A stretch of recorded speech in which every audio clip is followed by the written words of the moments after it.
The topics and opinions expressed in the following show are solely those of the host and their guests and not those of W4CY Radio, its employees, or affiliates. We make no recommendations or endorsements for radio show programs, services, or products mentioned on air or on our web. No liability, explicit or implied, shall be extended to W4CY Radio or its employees or affiliates. Any questions or comments should be directed to those show hosts. Thank you for choosing W4CY Radio.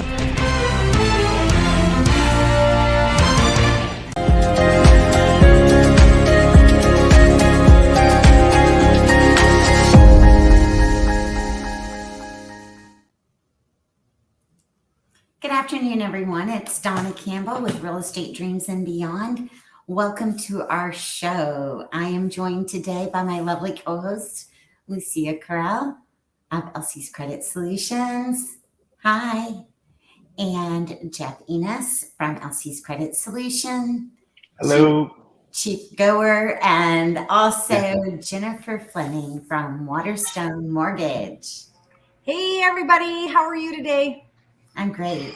We'll also, in just a few minutes, Eric Bruns will also be joining us from Vanir Wealth Management. And we are just so excited to see everyone. I hope everyone had a 4th of July that was out of this world. And we're ready just to talk today about a great topic, one of those, which is Fortune just listed its 50 top cities to live in. And I'm coming to you live from one of them today. I am in Wellington, Florida, ranked number 8. And there's a lot of things people don't know about Florida. Most people think it's Disney and the beach, right? Correct. But we do have a lot more than that. And Wellington is a beautiful city, populations in the 60,000s with Class A rated schools throughout it. It is also home to the polo capital of the world. And every winter we have a huge equestrian festival here. And believe it or not, Wellington was only incorporated in 1995. And it was really farmland. It wasn't brought to us as, an equestrian venue initially, but now has worked itself into that. And they have wonderful park system here, a wonderful outdoor theater with concerts every Friday night. It's a quick 17 to 20 minute drive to the beach, which is also great. Wellington sits west of West Palm Beach, just by minutes, honestly. It's located off the State Road 7 or 441 corridor for those of you who are 441 runs up and down Florida pretty much. So that kind of give you an idea that we are out west a little bit. And beautiful homes, beautiful community. I can't actually even think of a spot in town where you would be like, oh, I don't want to live there. It is truly beautiful. Have you all been to Wellington and you want to bring some highlights in about what you know? Oh, the mall is amazing. The theater there is amazing. Very good restaurants. Anything you're looking for, you can find it in Wellington. Do you have a favorite restaurant that you've been to there? Raja's Indian Cuisine in Wellington. He answered that so fast. Yeah. Raja's it's amazing. It's bar none. How about you, Jan? Any experiences in Wellington? So I have a few friends who live out in Wellington. So I would have to say that most of the property lots seem to be larger. There's a little bit more elbow room out that direction. Everything just seems to be a little bit more polished than other places in South Florida. Like some of the communities that are out there are absolutely amazing. Even the older communities. Yes. There's lots of pride that has gone into Wellington for sure. Yeah, the last really great. Mm-hmm. Yeah, I've been visiting Wellington because I lived in Loxahatchee for 16 years. That's where when I came back to Florida, that's where I resided. And we always drove to Wellington because there was nothing to do in Loxahatchee, right? So you went to the mall there. Right. I brought my son skateboarding at Pearson Park off of Pearson Road. And now they've really just taken that entire park and made it spectacular. You're not going to find any paved roads here with big holes in them. No. They are really well taken care of. This is not a city that has a ton of apartments or condos in it. No. Very limited. But single family homes in a gated community with an HOA, without an HOA. There's also the Polo Club that has condos in it. And there's some other places that actually have condos too when I'm sitting here thinking about it.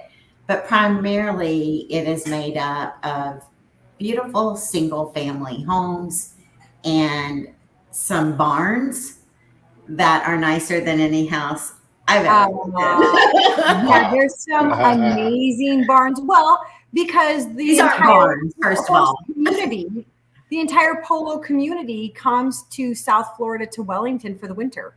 Yes. Yes. Yeah, they fly their horses in or trailer their horses in to Wellington. Matter of fact, it's not uncommon when you're there to see a big old 4 or 6 horse trailer. You know, some of them with living quarters, nicer than people's homes. Yeah. On those trailers, even. Yeah. Every time I drive down Pearson Road, which is where I'm at right now, right next to the park, I'm just amazed at the facilities for the horses. And you're right, they do fly them in, you know, and there's actually one neighborhood here that has a private flying strip in it, not too far from the field. So you can buy there and land your own private plane if you would like. You can buy a 5-acre lot if you want. You could get more than that. But most things are just beautiful single family neighborhoods that, like Jen had said, and Lucy, everything's had a lot of pride put into it. And I was just kind of excited to see that something so close to our back door was number 8 in the United States, not Florida, right? The United States on great places to live. I shot that email over to you guys this morning, and we were just, did you have a time to look at the other cities that fell into that? Let's see here. Actually, I did not. I've had a super busy morning. Me too. Monday mornings are busy with purchase contracts. So what were some of the other cities that were on there? I don't remember. And I think our guest is in the green room. Oh, wonderful.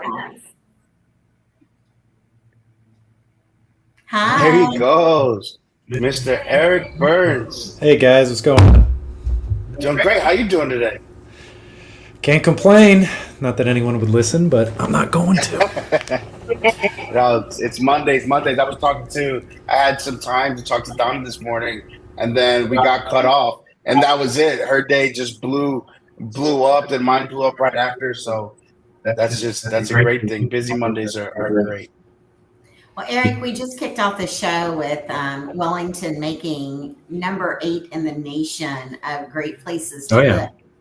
And you want to bring some insight about Wellington? Yeah, Wellington's really interesting. I remember when it was nothing when I was growing up a long time ago. And now it's just, a lot of people are wanting to move there for various reasons. I mean, everyone's different, but you got just simple access to the beach. But the houses there are just really nice for the most part. It's just a well planned out community that is not as much of a pain to traverse through sometimes as, some of the other communities can kind of be around here that are a little more legacy in the way they were put together. You can take that as you will. No, that's a great way to summarize it. And do you have any, have you been to any of the venues here in Wellington, Eric? Oh yeah. I mean, my daughter loves to go to all the trampoline parks that are there, the mall, obviously the Polo Club, that's always a fixture people like to go check out. But yeah, it's a pretty neat little spot. I end up being there more often than I really initially anticipate every week, it seems like. And, speaking of malls, because we do have one here in Wellington, that's been a very hard.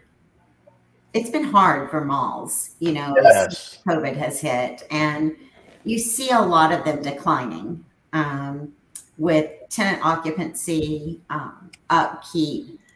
But I will say in Wellington, Florida, that is not the case. It still has, I mean, I would say probably 99% occupancy, if not 100. It is a well-maintained mall, right? And it's got some great anchors in it. It's got Macy's, Dillard's, JCPenney's, all of the big anchors. Then we have a couple of furniture stores in there. We have the movie theater that's now opened up inside of it. It's got a great food court. It's got all your normal things like Hollister and Abercrombie and I don't know, Express, Victoria's Secrets, Forever 21. I seen a new $5 store the other day, a Charlotte Russe, a Spencer's. I've been there, right? You can tell. Yeah. No, I It's can't tell a you spent any traditional time mall. there, Donna. Yes, absolutely. Absolutely. It's like a traditional mall. I remember moving here from New York. I moved to Tampa first, and the malls were completely different than they were up north. And Wellington will remind me of that. Yes. Also, I guess, in regards to real estate, if you were looking to get into the investment market, rents during season for equestrian, January through, I think it goes about the end of April, something like that. You can get a lot of money for your place. You can rent it. I mean, I've had people call me up and they'll go, my budget's $10,000. I need a 2-bedroom apartment. And so, if you were looking to put your money somewhere and you wanted not to be on the ocean, not to be encumbered by an HOA, Wellington might be a great place for you to invest. All right, Jeff, I'm going to cut it over to you. Okay, awesome. So we're going to go ahead and get into our first sponsor of the day. If you guys can see it here, it's from Core Title. There we go. So breezy shores, relaxing sunshine, and dream homes come true. This is Florida, and we have got Core Title. They're committed to providing top-notch title services across the entire Sunshine State, ensuring a stress-free and seamless transaction. Shining bright at Core Title is one and only Jillian Montague. Her tireless dedication guarantees that every transaction is handled with the utmost care. Ready to experience this exceptional service? Just give them a call at 954-424-1445. Again, that's 954-424-1445. By choosing Core Title and Jillian, you're choosing an unwavering commitment to your needs. Core Title, Florida's trusted partner in title services. Thank How's you. that? That was great. We love Jillian. She's awesome. You want to introduce Mr. Eric officially? How's it? Okay, so this is Eric Bruns, financial advisor. Mr. Bruns, tell us what you are about. Yeah, that's always a good question, right? So primarily, most people never have any clue when you say financial planner, like what that is. And that's because a lot of times it's different to everybody. It's to some people it's investing. Like, hey, do I invest in a Roth IRA? Do I do this? How do I grow my wealth? To other people, it's figuring out just their cash flow. And to other people, it's figuring out even where they want to go to begin with. So kind of at the end of the day, what I like to say is I help people align their personal capital with their personal ambitions in life. And that can be different for everybody. So I know one thing that Donna, we were talking about was how to help build kind of 3 big ways to build wealth, right? Did you want to get into that now, or am I jumping the gun? It is your time to shine. Okay. So I always like I like lists, right? So kind of came up with from my experience working with folks and talking to folks and through classes that I've given, kind of the 3 big ways that folks can really start building wealth if they're really not sure where to start. So to kind of go in ascending order. So number 3 is kind of understanding how taxes work and realizing that the tax code is built for owners.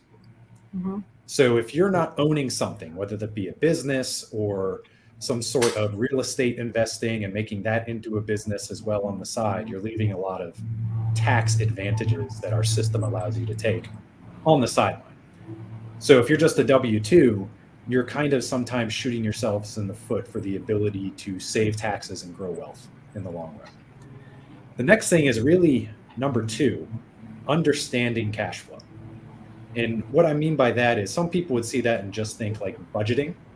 Like, oh, I have X amount of money going here, I have Y amount of money coming in. That's a way to get to understanding cash flow, but it's not the way. It depends on the type of person that you are. Are you the person that needs down to the cents budget spreadsheet that takes forever to put together and a long time to maintain, but you need that because that's all your engineering clients that need that. Sometimes it's also the people who, for lack of a better word, they understand themselves and they know they're not disciplined when it comes to true. So they need something like that. Somebody where if you give them a credit card, it's maxed out next week. So that is where they could use something like that. Other people need just a basic understanding because they're naturally just frugal or good with money. But at the end of the day, what they all have is a good understanding of every dollar that's coming in, and if it's being spent or invested, what it's going to, and what it's being used to build. So they have that. And then finally, the number one secret, it's not really a secret at all, but it's the biggest thing that I see people have an issue with when it comes to building wealth, is not utilizing time. What that means is they don't get started until, in a lot of ways, it's too late. Because the earlier you get going and start saving just like a little bit and investing in your future, the more time it has to grow and compound. So you can actually contribute a lot less money into, let's say, some sort of investment. But if you do it over 30 years at a smaller amount, then let's say 5 times that amount over like 10 years, you're going to put in a lot less money and make more money. So a lot of people just get kind of tripped up, like not knowing where to begin, what should they do, and they just kick the can down the road. Let's say they start that when they're 30, and before you know it, it ends up being they're in their mid-50s and going, oh crap, I never actually got started on all that stuff I needed to get started on, and now they're scrambling. So you're saying the first job out of college, they need to invest in 401k, do something. They should start setting aside something. I mean, even if it's like $50 a month or something to kind of get going, either in a 401k if you have that. I know like a lot of folks in real estate or business owners, you're not going to have access to a 401k like most people think, but there are other retirement options out there as well. Just using retirement is kind of the common denominator that most people have. And it's like that for every single goal somebody might have. Retirement, education saving for kids, saving to buy a house. Just starting the ball rolling is really the hardest thing that a lot of people don't do, but it's the biggest thing that you need to get doing in order to be able to accomplish your goals. I agree.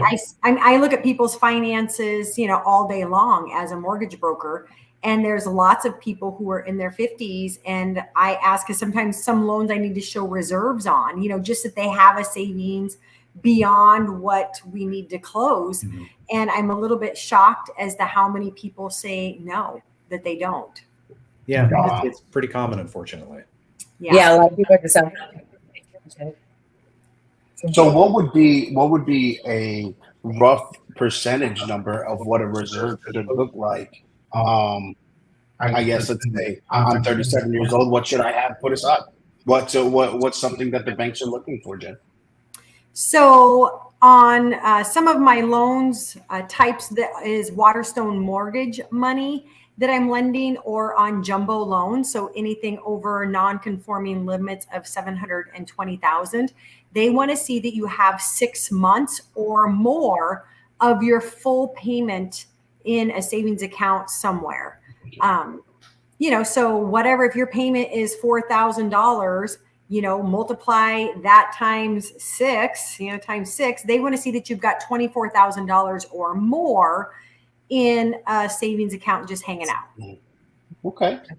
It's a pretty penny, but it's not doable. It's not doable, but I'm surprised at how many people don't do it. Want to buy the $1 million house, but don't have the reserves. And that's only talking about housing. I mean, if you're talking about emergency fund wise, it's supposed to be all your expenses that you need to survive for, the common thing being 3 to 6 months about. Correct. Usually maybe a little more, but you're right. Vast majority of people don't have that. And then it's weird. They're looking at $1 million house, but they are basically cash poor. Even people who have great jobs, like pilots and nurses, that are married. You're like, do you have a 401k? Do you have savings? Nope. And like, you're bringing home $200,000 a year and you don't have, like, they use it all to live. They use it all. Yeah. Well, that's the biggest secret, air quotes for people that can't see it on the video, is just spend less than you make. Yeah. I mean, I know that's easier said than done sometimes, but especially if you're making a good income, you need to be careful about keeping your spending in check, because some people they just have trouble with that. Well, I think that the common theme in America is the more you make, the more you spend, right? And sometimes it never levels off. It, like you're saying, it kind of gets out of control. And, if you don't have anything in savings right now, it doesn't mean that it's always going to be that way, right, Jeff? Nope. That's 100%. No, there's an upswing coming. We were talking this morning, and, we said that bad times don't last forever, but neither do good times. Correct. So you have to be ready for those challenges as they come up, and it's never too late to make a change. Absolutely. Never too late to make a change, right? I was listening. The way I heard that was actually Tom Hanks. I was watching an interview with him, and they were sitting around the table, cigars, that kind of thing. And he said, it's like, one thing I wish I knew when I was younger is that bad times won't last, but the most important thing is to know that neither will the good times. So it's a profound thing from Tom Hanks. And that's why we all need Eric. 100% to tell us what to do. Hey, there's a lot of people that can do great stuff on their own out there, but sometimes people just get they don't know where to start. Like I said, they never get started because they don't know where to start. And that's where. Eric, tell us a little bit about your, I just Googled you, even though I see you every week. Do I at least come to the top of the page? I'm curious how those Google searches And one of the things that I noticed that I didn't know was that, I guess I do know, but I didn't know, that you offer classes. Mm-hmm. Yeah. Right? You want to talk to us about that? Yeah. So right now I do a lot of classes through like the Realtor Association in our area. From wealth building classes, basic level stuff, all the way up to more advanced retirement planning for small business owners. Then I also do like CE classes for Florida realtors on taxes and how to maximize your tax benefits as a realtor. And I'm actually launching soon some online classes as well that I've been working on for a bit, but frankly, been having some issues getting them compliance approved to make sure. In your industry, yes. Yeah. And it's funny because I'm my own compliance officer, but still, I want to make sure I don't blow my foot off in a minefield of unintended consequences. Right. But there's a lot of, you can actually Google online and you can find tons of financial classes, right? What there's really not a lot of is financial classes actually taught by a professional. Like I'm a certified financial planner. Most of them are taught by basically people that did it themselves and are trying to teach other people and sell an online course. You're so right. Not that those people are wrong, but it's hard to delineate like, okay, what's a good class that I'm paying X amount of money and what's maybe just some rando spewing stuff at me. So I'm trying to just get into that and like for realtors and then eventually for some others, just here's some basics of if you want to get started. Here's some asynchronous learning video classes with some good takeaways that you can at least get the ball rolling. And now you know how to ask better questions at the end of the day. Try to get rid of the unknown unknowns that a lot of people suffer from. So I'm pretty passionate about financial education because that is one of the biggest issues I think we have in the United States is people just don't understand finance. Like that, like you see, Jeff, I know you guys see that a lot. Yeah. your line of work is just people, they don't know what they don't know when it comes to finance. It's not like the super crazy stuff. And it's also trying to teach people that you don't need to do insane, fancy things like hedge funds or anything like that to start setting yourself up for success. Right. Because that's what's out there. That's what's out there in social media. It's what we come across, and I'm sure you come across too. And sometimes it's not even that they don't know, that people don't know. It's so much misinformation. Mm-hmm. So they think they know. I know, Jen, you go through this a lot. They think they know, but they have no idea, no clue. And you just have the ones that listen, they move ahead. That's one reason too. I've recently started trying to do these like little Instagram videos and short things to try to kind of head off that bad information where it lives, which I shied away from. So you try to make kind of entertaining, quick little stuff that goes, no, you can't write off that vehicle 100% just because it's over 6,000 pounds. Like that's not how it works. Like, but they do and they try. That information out there, like, oh, I'm going to write off my Mercedes G-Wagon just because it's over 6,000 pounds. Like, no. That's not. Do you only drive it only for business? Well, no, my wife drives it or my husband drives it. It's like, well, then that's not 100%. I'm laughing because I just know somebody that is just so darn creative. It's not. Do you have their number? So really quick, before we go any further, go ahead. I was going to say that we're getting ready to go to our next sponsor break, but to round that out, and we'll be right back with you, I wanted to let you know what the top cities in the U.S. are for best living as quoted in Fortune magazine. So number 1 is Cambridge, Massachusetts. Number 2 is Portsmouth, New Hampshire. Number 3 is Silver Spring, Maryland. 4 is Tualatin, Oregon. Middletown, Delaware is number 5. Where is that? Olathe, Kansas is number 6. East Vail, California is number 7. Wellington, Florida is number 8. Greenberg, New York is number 9. Fitchburg, Wisconsin is number 10. Eagan, Minnesota is 11. Round Rock, Texas is 12. Westchester Township is 13, and Lee Summit, Missouri is number 14. So that's just really spread out throughout the country, right? Yeah. It's not like one state owns it all by any means. Somebody's actually doing their research. Yeah, I believe that they anyway. said that there was over, I can't remember, like a ridiculous number of points that were looked at by Fortune. I want to say 250,000 is what I heard, but it could be wrong. Different things that they rated the survey on. So pretty cool that Wellington, out of all the places in Florida, right, is a great place. It's not surprising to me because, I mean, I don't know, raising 4 children, it was always about the schools for me in South Florida. When I picked a location to live, I picked the acreage because they were A-rated schools. And before Seminole Ridge High School opened, which was, let's see, I came back here in, oh my God, my years are going together, 2004. So in 2004, the acreage, Waxahachie did not have a high school.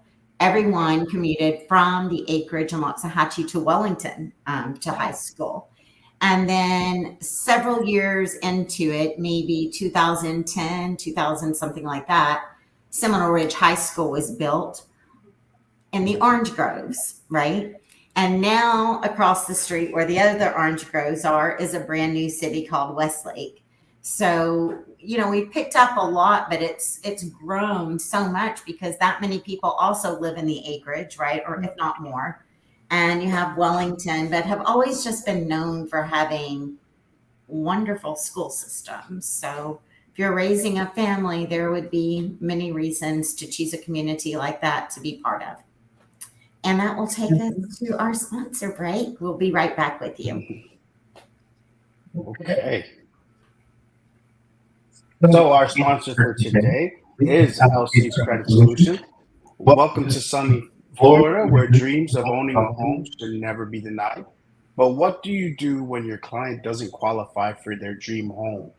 That's where LC's Credit Solutions comes in. They're Florida's premier credit restoration company, dedicated to getting your clients back on track and ready to buy with proven results. With LC's Credit Solutions, become simple. With LC's Credit Solutions, credit restoration becomes simple, fast, and efficient. Think of LC's Credit Solution as a bridge to fast and effective closings. They work diligently and discreetly, handling each case with precision and care, ensuring your client's credit restoration is smooth and successful. Ready to boost your commission and client satisfaction? Call LC's Credit Solutions at 479-573-6206 today. In the world of real estate, time is money, and with LC's Credit Solutions, you're choosing success. And that's our sponsor. Thank you. All right, so we are back, and you have some tips for us today on improving credit, Miss Lucia? Absolutely. So, just in my 4 years experience, I would say the biggest thing is going to be credit utilization, right? So either one, they have credit cards that are maxed out. Some of the clients that come to us with their credit cards being maxed out, they're missing out on 165 points. Paying down that debt will help them increase those points, right? So if their credit cards are maxed out, work on paying those down. If you make small payments at a time, you're going to see a small increase at a time. But if you make a significant impact, you are going to see a significant impact in your score as well, right? Another thing is that if you don't have any positive credit card reporting, then you need to add to that field, because then again, you're missing out on 165 points. So you can do one or two things. If you have a low credit score, you can sign up for a secure credit card, which is going to work just like a regular credit card. The most important thing is how you use it. You want to make sure that 30% is a little too high for us, right?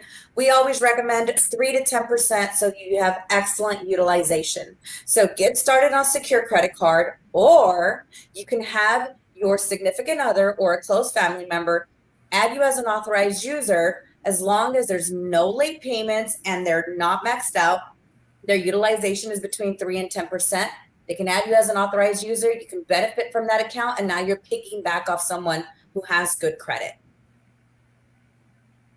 Very nice. Well, that is a lot, right? Those are all good tips, though, and very doable. Like people who have low credit scores, the secure credit card, they don't check your credit. They literally, put $500 into a locked down account, and then their available balance is $500, to use, which Lucia says not to use that, but that's what's available to them. So it's a genius way to help build credit. Absolutely. They don't require $500 to get started.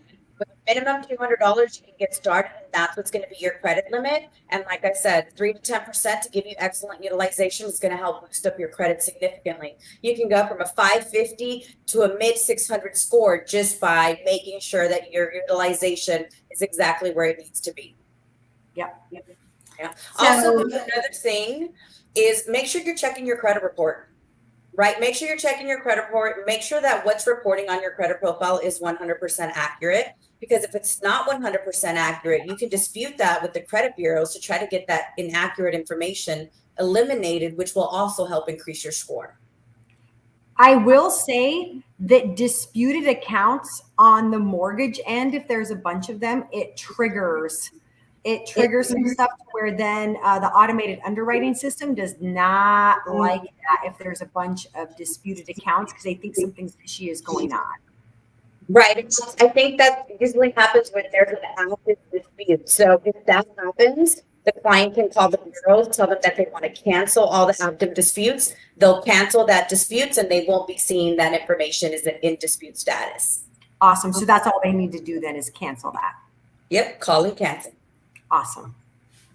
So if you were just starting out in life and you had, I'm just going to make some stuff up, let's just say a 620 credit score, and right now all you have is your car payment that you've been making, what would you tell that young person, because it probably is a young person, to go out and get a department store credit card, a regular credit card, or a secured credit card? So if they have a 620 credit score, they have a good chance of getting approved using their credit without having to invest, $200 with a secure credit card.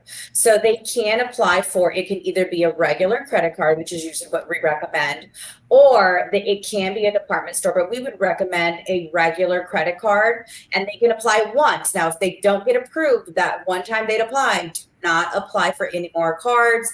At that point, you know that a secure credit card is where you need to go. And how do hard inquiries impact your credit score? So they can definitely affect your credit score. Most inquiries, whether it's going to be for a mortgage or for a car, they can affect your credit score about, I would say, 10 to 15 points, depending on what you're applying for. So applying too many times can definitely also decrease your score. So try not to apply too many times. If you're getting denied, you're getting denied for a reason. It's time to start working on that credit. I'm just full of credit questions today, aren't I? And let's just go with the same individual that I've made up in my mind, right? So now they're going to go get a credit card. What are some things that they want to look out for when choosing their first credit card? That's a great question. So the first thing that they want to look for is, what is their interest rate going to be, right? The interest rates on credit cards are always going to be high, unless you're applying for, you've got a 750 credit score and, you're getting a pretty decent credit card rate, which usually is still going to be significantly high, right? But you want to make sure that the APR is not ridiculously crazy. And another thing that you also want to look for is the annual fee, because as soon as you activate your card, they will automatically charge the annual fee. So usually when I tell my client, okay, if you're going to sign up for a secure credit card, there's going to be a $35 annual fee. So for the first month, you're not going to use that card because you're already going to have more than 3 to 10% utilization. You're going to pay off that annual fee, and then you can use, $20, $30 a month to keep that utilization low.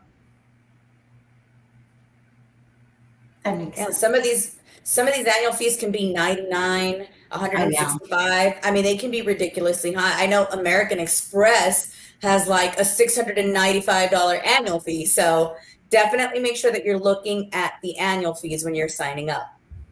Lucia, how often do you see people get into credit card issues because they're chasing things like reward points and other incentives that the card companies throw at you? You ever see that? Absolutely. Yeah, I've definitely seen some pretty high numbers when it comes to credit card debt. And what happens is they rack up that balance. And unfortunately, life happens, right? And we never know when that's going to occur. So if life happens, they're not able to pay down that debt. And then that's going to be the first thing they let go, right? Because they're not going to stop paying rent. They're probably not going to stop paying for that car. But one thing they're going to let go is going to be that credit card debt. So be careful not to be chasing those points if you cannot pay down that debt. Yep. Good advice. Yes. Any more credit questions, Ms. Donna? No, but I'm just always so overwhelmed with your knowledge. I love hearing about it because I think that, I wish they taught credit in school. Oh, we all do. You kind of, you go to school and you learn a lot, but for some reason that segment is skipped. And so I think one of the biggest mistakes people make is they qualify for credit. So they go get all the credit they can, right? And then they get themselves in a little bit of a squeeze, and then they charge all the credit they can charge, right? And then they maxed out all their credit cards, and now they don't have that credit score anymore that they so want to be able to go do whatever, right? And it kind of what Eric said at the beginning about live within your means. It's so important. I don't even want to say someone I know. I won't say who it is. Okay, they got their first credit card, and it was to Ulta, the makeup store, right? Oh, Uh-oh. It's always like And, $1,000. They're so generous. And anyway, so this person's about 20 something, right? So they gave him a $400 limit, right? And they came home with $400 worth of makeup. And I was like, oh my God, I've never spent that much on makeup in my life. Mhm. But that is not an uncommon story. No, Yeah. you see that with everything from Yeah. credit cards to buying a house to buying investment properties to buying a car. It's, oh, here's much I can actually qualify for. It's not, yeah, but how much can you actually afford? Those are Right. two very different things. Or how much should you actually pay? Now, the Yeah. good side of the story is she did pay it completely off, right? Good. Over a little bit of period of time. But, I just think just because you can doesn't mean you should, Mm-hmm. right? Right. And Life in one general. scenario, exactly. And one scenario that I see a lot is, a lot of people, once they finally start able to get qualified for credit cards, they go out, they get these cards, and then they max out every single card. And then what happens is, yeah, you had a decent credit score when you started. That's why you were getting approved. But now that you've maxed out your utilization, your score has dropped. And guess what comes next? The credit limits start decreasing, which makes that utilization even higher. mm-hmm. Mm-hmm. Yeah, it's a great point. We actually see that more than often with we'll have clients that'll call us and say we want to cancel services because we haven't seen a movement in our score. Then we'll go through the profile with them, and like Lucy does, she'll send them a video. And come to find out, once we go through their profile again, we have deleted 10 or 12 items from the report. We've probably deleted we've deleted a foreclosure, or we've deleted something big off their account to where their credit score should have jumped. But then you go look at the utilization. When we first started with them, they were at 10%, but now they're at 60% utilization, and they're looking for somebody to point the finger at. So that's when we come in and let them know, like, hey, you have to pay down that debt. I think a lot of people don't realize how much it affects your credit card utilization. Well, you guys bring up a good point, and it's something I see a lot too, where especially if people have had financial issues, the pendulum swings all the way to the other side of them being a little too aggressive with that types of stuff before it kind of eventually comes back to the middle where it needs to be to have balance. Because like what I'll see is somebody who, they just spend way too much money, decide they want to get their stuff together. So you come up with a plan, but then they go too much like, oh, I can't even have like the $2 cup of coffee in the morning. Like, okay, but does that bring you joy and happiness? Well, yeah, I'm miserable now that I can't have that. Okay, you're allowed to spend money. Like, it's okay to spend money. You don't need to feel bad about it. You just need to keep everything within reason and have a balanced perspective. People tend to swing from side to side until eventually, although a lot of people don't, but eventually, hopefully they find that happy medium where they can be fulfilled and happy, but also not be spending and blowing money on nonsense all the time. Right. And that's why all of us should have minors in psychology. Behavioral finance. If you've never looked up behavioral finance, look it up. It's interesting. I'm sure. Actually, I should look. I will look it up. It's an interesting topic. I do a lot of stuff with behavioral finance because I find I'm writing that that's down. half my job.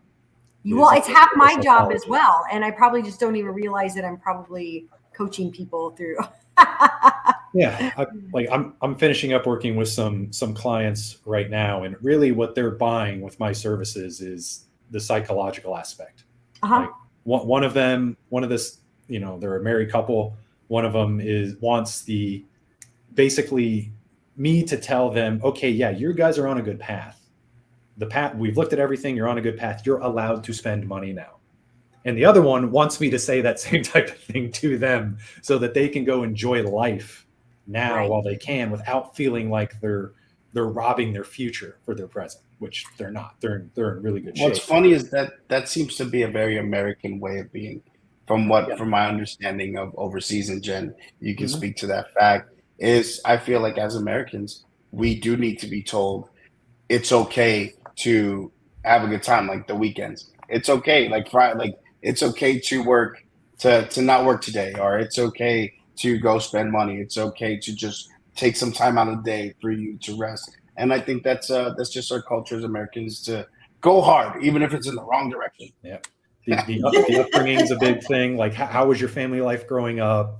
I know, like, I try to do this with my own daughter, is not do the whole thing. Oh, we can't afford that. That's too expensive. You know, on one hand, you're trying to teach them to be respectful of money, but on the other hand, you could be putting a negative mindset toward money in their mind early on.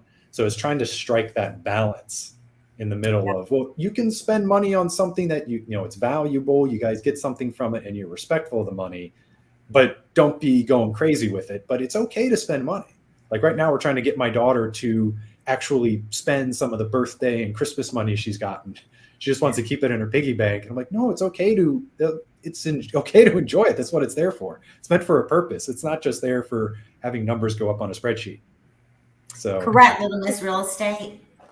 What's that? Is that your Little Miss Real Estate? Yeah, little Miss Real Estate. She's so adorable. You're saving up for a down payment. What's that? So your daughter and my son need to get together.